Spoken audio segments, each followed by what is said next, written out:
Well, hello. Woo, it is Sunday. I had the craziest day yesterday. Craziest day ever. And so it's kind of fun to do a video, sort of unplanned, just to share one of these little guys. I did a YouTube short video on him, and it was a few months ago, and I promised to feature him on a lengthier video at some point, and I never did. I realized I never did. So I thought we would put him in a little outfit today. This is the Josh Sculpt by Linda Murray. He, as you can see, is made to look freshly born, which I think is fascinating. And he is just an adorable little chub. He really is. So I thought we would put him in an outfit and have a little talk. I want to say thank you so much for those of you who have subscribed. It makes me so happy. And I've been subscribing back to those of you that I see when I think about it. But yeah, those of you who actually make videos on your channel, I am subscribing to you as well. And it's official. My YouTube suggested page is nothing but Reborn videos and murder confessions. So that's basically all I get. So it tells you what I'm interested in, right? You gotta be really careful of those fingers. Yes. So I wanted to ask you guys something, and I think this is one of the most difficult things to accomplish in this hobby. And my question is, do you have a sculpt that you've experienced in person? Because I don't think you can really know until you experience it in person, you know, like fully know. But is there a sculpt that you love everything about? If that answer is yes, I want to say hallelujah, because that's a really hard thing to achieve. And when I say everything, I mean everything from head to toe. So even though this is a silicone, I'm talking about vinyl reborns, it doesn't matter. Because I think for me, one of the challenges in this hobby, as I look through the lens of a collector, is finding a sculpt that you like everything about. Because typically, oh, these pants are, wow, these are so tight at the bottom. I might not even attempt to put them on. Woo, let me see. I don't know, guys. I am not a fan of dressing silicone, except for my Leah, because she's so easy to dress. Her silicone's phenomenal. It's just really, it's kind of like already matte feeling, and it's, okay, if I pull this off, I'm never taking them off again. Seriously. Oh gosh, did I put them the wrong way? Okay. Woo, got one leg in. Anyway, what was I saying? Oh, I think for me, like, it's so hard to find a sculpt I love everything about, you know? I mean, think of like, what's a good analogy here?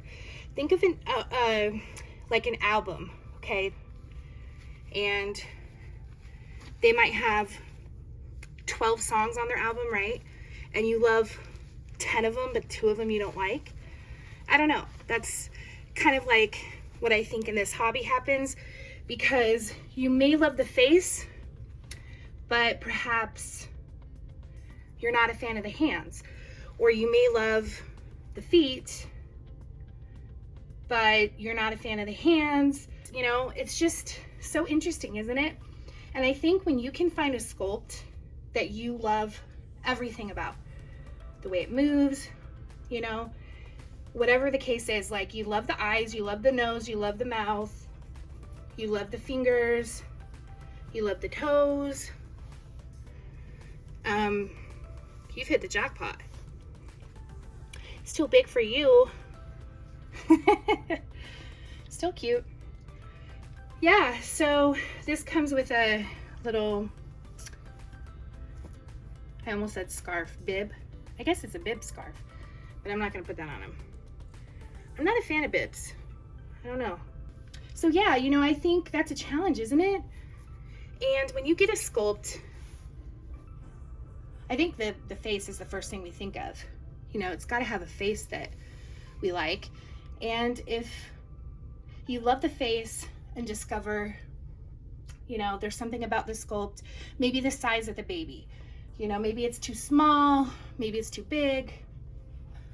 If it doesn't, you know, check a box for you, do you immediately think about selling it? Or do you try to make peace with the things that you're not a fan of? I'm just curious about that, because I'm pretty picky. So, you know, there could be something I absolutely adore that entices me to, you know, get that sculpt, whether it's a blank kit or a completed doll. But then, you know, it just, I don't want to say doesn't meet my expectations, but there's something about it that I'm not a fan of. This could be like a doll you love everything about from head to toe, except it has 3/4 legs, and you're not a fan of 3/4 limbs. You know, it could be anything, right? So I'm curious, do you just kind of go to the place where you're thinking of selling, or do you make peace with it and deal with it? I think that happens a lot. And you know what's funny about that? In real life, we don't get to choose what our baby looks like, right? We don't get to choose. I mean, when it comes to hands and feet, these are sculpted, right, on these dolls, and they don't change. Like, I can't make his closed fist into an open hand. Can't make this open hand into a closed fist. Obviously, with a lifelike, or not lifelike, with a real life baby, you know, that's going to change all the time. So I'm not talking about that, because, you know, babies move. These dolls don't move. They don't change. Oh, he just did. Just kidding. They do move. Well, silicones move and jiggle. But maybe the fingers are too long, or maybe the toes are too short. You know what I mean? So, or maybe like the baby has a longer second toe and you're not a fan of that. Whatever it is, right? Like in real life, when we have a baby, we don't get to pick what they look like. We don't get to pick what kind of toes they have, or fingers, or nose, but we love that baby no matter what. So I think it would be cool, but totally anxiety inducing, no doubt. Hold on one second, guys. Theodore, don't you dare think about it. I love you, buddy, but don't you think about it. My cat is like Batman, and if the Batman symbol was a doll. Like, he loves my dolls. So anytime he's able to come into this room, he will come and like lay next to a doll. And I'm trying to prevent him from jumping up on this changing table right now. Anyway, so what I was getting at, wouldn't it be cool if an artist offered a complete surprise doll? And I know some have, and they do, but I think I see surprise gender more than anything. But I have seen like surprise sculpts. And I think that's such a cool idea. But would you guys ever do that?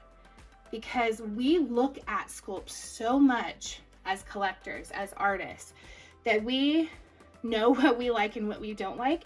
So I feel like if an artist were to offer that, we would immediately say, oh, I love that idea, but make sure it's not this sculpt, or make sure it's not this size, or make sure it doesn't have these limbs, or whatever, right? Like, it has full limbs only, but that wouldn't be a full surprise. So would you guys totally go into a purchase blindly for a doll that you have no idea what's coming to you? Because part of me wants to offer that. And I think that would be kind of neat. But I would actually be really terrified too of what the person thinks and if they like it. But I guess it's not a big deal, because ultimately, as long as it's done well, you can sell it if you don't like it. And I guess we do that anyway, right?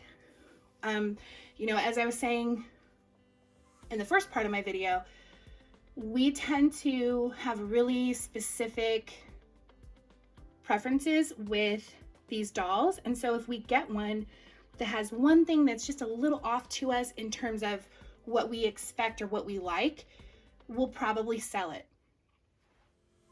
We'll probably sell it, unless you are one of those people that kind of bond with it really fast and make peace with it and say, hey, I don't care that this sculpt has closed hands when I prefer open hands. I don't care because I love it. I think it's nice if you're like that, because you're probably less on the picky side. Also, I want to show you really fast his hair. This is painted hair on a silicone. This is so hard to achieve. So hard to achieve. Like, this is kind of what blew me away. And it's awesome to have painted hair on a silicone because, you know, with silicone, hair can fall out easily. I have one silicone doll where that is the case, unfortunately. And I just kind of root hair back in as it, you know, as it gradually falls out. But my Leah is incredible. I don't think she's lost one hair ever. She has amazing rooting. But you can't really seal the hair. You just punch it into the silicone as you're rooting, and depending on the quality and how it's rooted, and the kind of silicone, that will determine whether it falls out or not. So just imagine having this incredibly lifelike painted hair on a silicone. Like, you don't have to worry at all about anything. It's great. And then I'm gonna zoom in on him. Yeah, his eyes kind of look dark, but they're a very, very light blue. Let me see if I can, give me a sec. Pull his eye open a little bit. There you go. Well, they still look dark, but they're a very light blue with kind of green around them. Let's see if I pull him. Ah, you can see now. Yeah. Anyway, he has pretty eyes. So, thanks for hanging out. Tell me your thoughts below. Do you consider yourself really picky about all aspects of the sculpt? The fingers, the ears, the nose, everything has to be something that you are digging? Or do you just consider selling and moving on? And also, would you be open to a complete surprise doll? Like, you have no idea what sculpt, what size, anything. Open-eyed, closed-eyed, rooted hair, bald, painted hair. I think that's an interesting concept. All right, guys, hope you're having a good weekend. I have some other ideas planned for videos.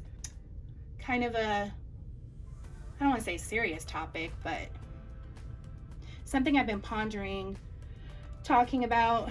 I just thought I'd let myself cool off a little bit before I did a video on it, which I have. I've cooled off, so maybe I'll do one. And I'll see you around soon. So thanks for hanging out. Bye.